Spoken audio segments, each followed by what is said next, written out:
Débora, a juíza. Depois da morte de Josué e dos líderes que o sucederam, o povo de Israel passou a viver tempos de instabilidade. Sem a mesma fidelidade que antes os unia ao Senhor, eles começaram a se misturar com os povos vizinhos e a adotar costumes que desagradavam a Deus. Esqueceram-se de quem os havia libertado do Egito e concedido a terra prometida. Cada tribo buscava viver à sua maneira, e o coração do povo oscilava entre servir ao Senhor e seguir os ídolos de Canaã. Esse afastamento trouxe consequências dolorosas. O Senhor permitiu que inimigos se levantassem contra Israel, trazendo opressão e sofrimento. Era um ciclo repetido. O povo caía na idolatria, sofria a opressão de nações estrangeiras. Clamava a Deus em sua angústia, e então o Senhor levantava juízes, líderes escolhidos para libertar e guiar seu povo. Entre esses juízes, uma figura se destacou de forma extraordinária. Seu nome era Débora, uma mulher de sabedoria rara e fé inabalável. Ela era conhecida em toda a região por sua capacidade de julgar com justiça e ouvir a voz de Deus. Sentava-se debaixo de uma palmeira entre Ramá e Betel, na região montanhosa de Efraim, e ali os israelitas vinham buscar sua orientação. Naquele tempo, Israel estava sob dura opressão do rei Jabim de Canaã, cujo exército era comandado por Sísera. Ele possuía 900 carros de ferro, armas temíveis para aquela época. Durante 20 anos, Israel sofreu sob o peso desse domínio, sem forças para resistir. Mas o clamor do povo chegou ao céu, e o Senhor decidiu intervir, levantando Débora como profetisa e juíza. Certa vez, Débora recebeu de Deus uma mensagem clara. Mandou chamar Baraque, filho de Abinuão, da tribo de Naftali. Quando ele chegou diante dela, Débora lhe disse que o Senhor havia ordenado que ele reunisse 10.000 homens das tribos de Naftali e Zebulon, e fosse ao Monte Tabor. Ali Deus atrairia Sísera e seu exército, entregando-os nas mãos de Israel. Baraque ouviu a ordem, mas mostrou insegurança. Ele disse a Débora que só iria se ela fosse com ele. Não queria enfrentar um inimigo tão poderoso sem a presença daquela que falava em nome do Senhor. Débora concordou, mas lhe alertou que, por causa de sua hesitação, a honra da vitória não seria dele. O Senhor entregaria Sísera nas mãos de uma mulher.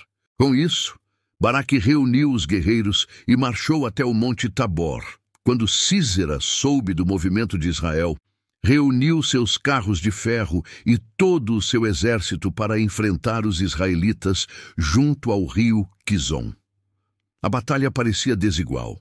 Os carros de ferro eram armas de destruição em campo aberto, e os guerreiros de Israel não possuíam poder bélico semelhante. Débora, porém, cheia de coragem e convicção, deu a ordem. Declarou a Baraque que aquele era o dia da vitória, pois o Senhor já havia entregado Sísera em suas mãos. Inspirados por sua voz firme, os guerreiros desceram do Monte Tabor e avançaram contra o inimigo. Então algo extraordinário aconteceu. O Senhor entrou em ação. As águas do rio transbordaram e o terreno tornou-se enlameado. Os carros de ferro, que eram a força de Sísera, ficaram presos e inutilizados. O exército inimigo entrou em pânico diante da ofensiva israelita e a batalha se tornou um massacre. Baraque e seus homens perseguiram os inimigos até Harosete-Agoim. Nenhum soldado de Sísera sobreviveu. Apenas o comandante conseguiu fugir a pé, abandonando seu exército derrotado. Sísera correu em busca de refúgio e encontrou a tenda de Jael, esposa de Éber, o queneu. Jael foi ao encontro de Sísera e o convidou a entrar em sua tenda. Ofereceu-lhe leite para beber e uma coberta para descansar. Sísera, exausto e confiante, acreditou estar seguro. Pediu que ela vigiasse a entrada e escondesse sua presença.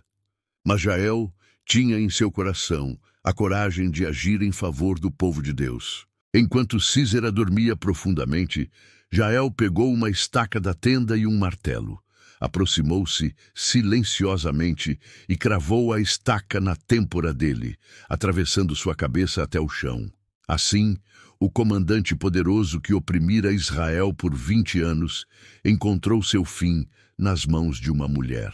Pouco depois, Baraque chegou, ainda em perseguição ao inimigo. Jael saiu ao seu encontro e disse que lhe mostraria o homem que ele buscava.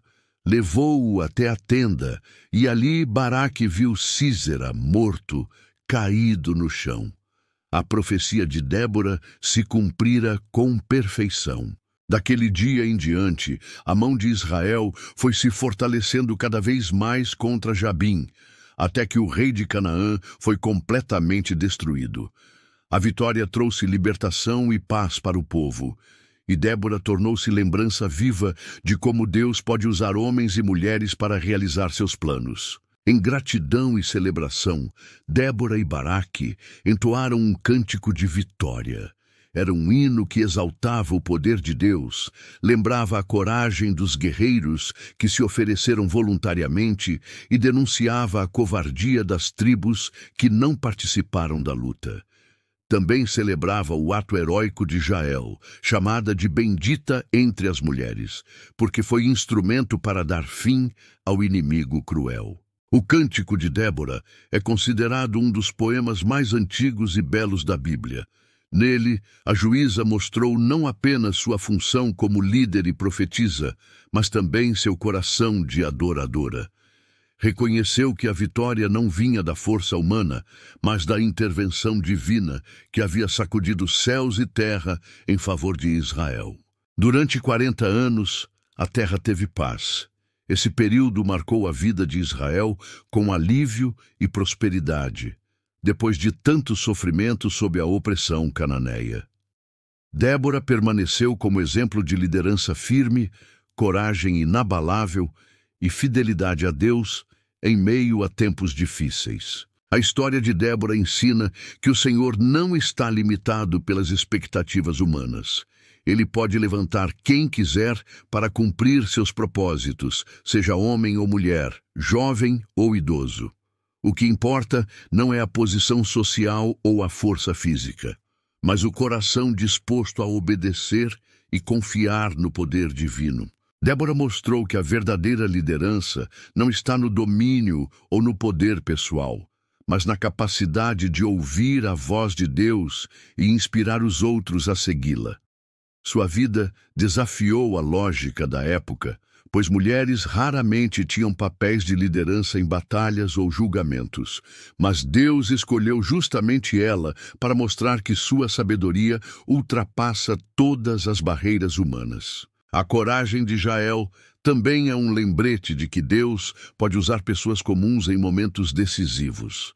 Ela não era guerreira nem juíza, mas uma mulher em sua tenda. Contudo, naquele instante, sua decisão trouxe a vitória que selou a libertação de Israel. O Cântico de Débora permanece como testemunho da fidelidade divina. É um convite para que o povo de cada geração se levante, como ela declarou: "Desperta, Débora, desperta, desperta", entoa um cântico.